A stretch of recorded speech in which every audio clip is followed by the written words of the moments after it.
Assalamualaikum Bapak semua. Gimana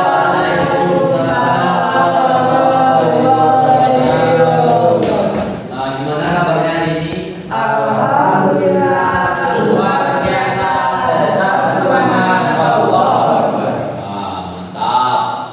Sebelum kita mulai pembelajaran kita pada hari ini, langkah baiknya kita berdoa dulu ya. Nah, yang kita kelas. Baiklah, untuk memulai pembelajaran kita pada pagi hari ini, marilah sama-sama kita berdoa. Berdoa dimulai.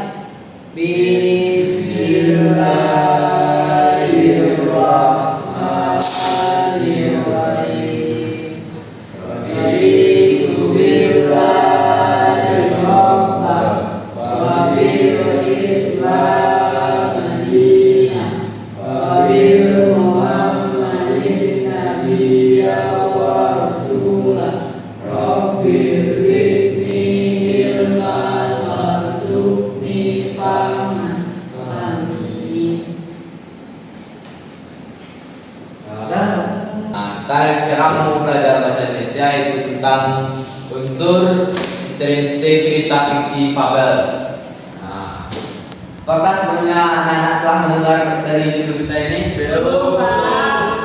Kalau belum, mari kita saksikan atau kita lihatlah. Ya, kita langsung masuk ke tahap selanjutnya, yaitu tentang unsur misteri fabel. Unsur misteri fabel ini adalah cerita pendek yang biasanya menampilkan hewan sebagai tokoh utama. Sering digunakan untuk menyampaikan nilai moral atau pelajaran hidup. Itu pengertian kita lanjut kepada pengertian fabel. Fabel adalah cerita pendek yang biasanya menampilkan hewan sebagai tokoh utama. Hewan-hewan tersebut memiliki sifat ketika laku yang layaknya manusia. Fabel sering digunakan untuk menyampaikan nilai moral atau pelajaran hidup.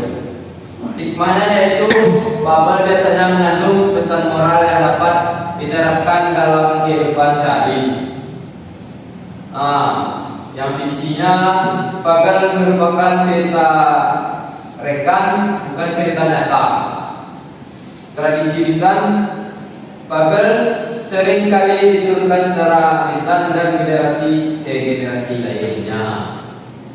Kita langsung saja masuk ke karakteristik fabel. Fabel memiliki beberapa ciri khas yang membedakan dengan jenis cerita lainnya. Yaitu yang pertama, tokoh hewan. Fabel biasanya menampilkan hewan sebagai tokoh utama. Sedangkan simbolisme hewan-hewan tersebut mewakili sifat dan tingkah laku manusia. Pesan moralnya yaitu fabel selalu mengandung pesan moral yang ingin disampaikan. Bahasa sederhananya, bahasa yang digunakan dalam fabel biasanya sederhana dan mudah dipahami. Sampai sini, apakah ada pertanyaan anak? Apakah sudah mengerti? Ya, Pak. Mantap. Kita langsung aja ke apa itu persahabatan ya.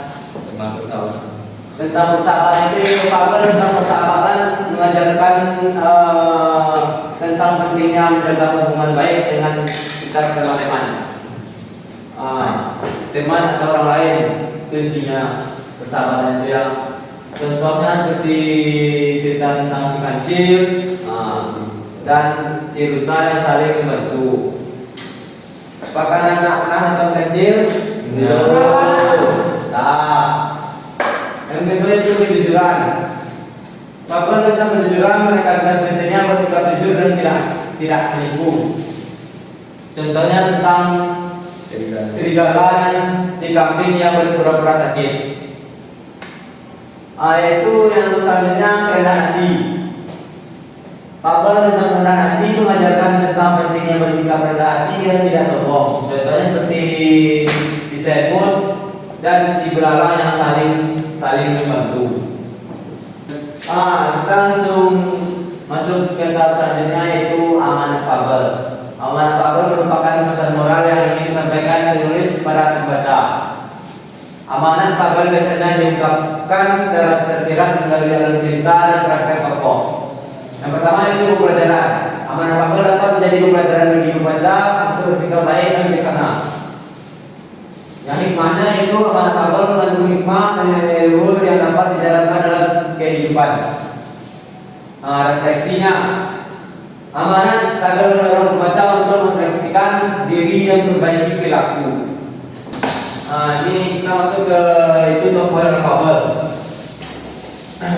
Tokoh dalam kabel biasanya berupa hewan yang memiliki sifat dan tingkah laku seperti manusia. Tokoh utama yaitu tokoh pendukung, tokoh antagonis, tokoh yang memiliki peran penting dalam cerita.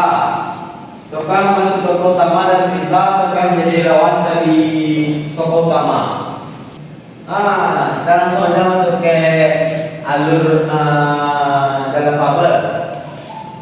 Alur dalam kabel itu yang pertama itu pendahuluan. Bagian awal cerita yang memperkenalkan tokoh dan latar. Yang kedua itu peristiwa penting. Bagian dengan cerita berisi konflik dan penyelesaian konflik.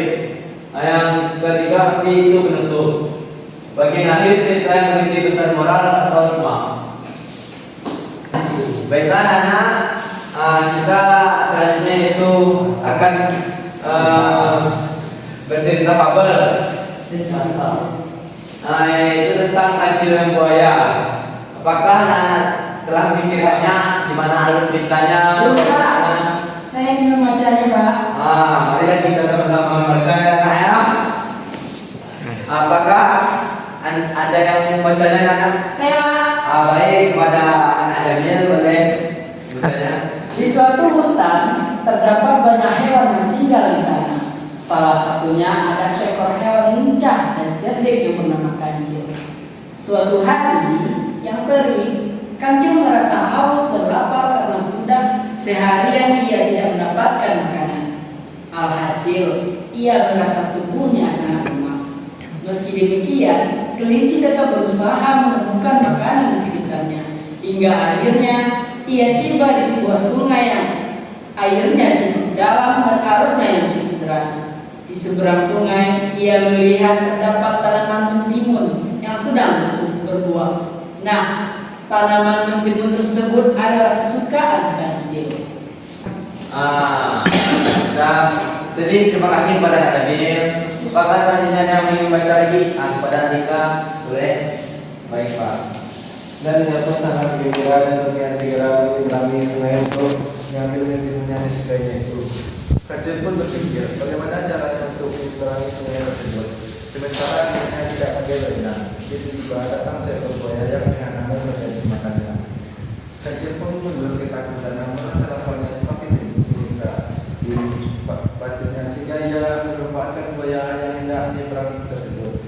Kancil bertanya kepada buaya, "Kamu benar-benar ingin menyantap buaya?" Buaya pun menjawabnya, "Iyalah, aku akan segera menyantapmu. Kamu adalah makanan yang terbaik." Terima kasih kepada Nanika.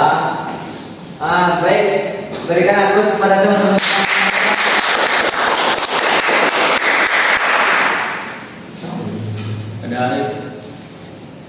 Baik, sekarang Bapak ingin bertanya nih. Dari cerita yang telah kita sama-sama baca tadi, siapakah tokoh utamanya yang ada dalam cerita tersebut? Saya, Pak. Mantap, Daniel, boleh. Kancil, Pak. Mantap, baik, Nana. Semoga dalam pembelajaran kita pada hari ini dapat bermanfaat untuk selanjutnya. Mungkin kita akan menutup pembelajaran kita pada hari ini yang akan dipimpin oleh Kak Jamil. Baiklah, untuk mengakhiri pembelajaran kita pada pagi hari ini, marilah sama-sama kita ucapkan hamdalah. Alhamdulillahirabbil alamin.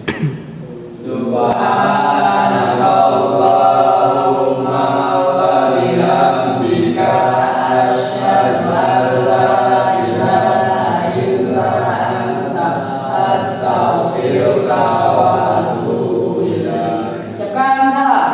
Assalamualaikum warahmatullahi salam. Nana, ulang.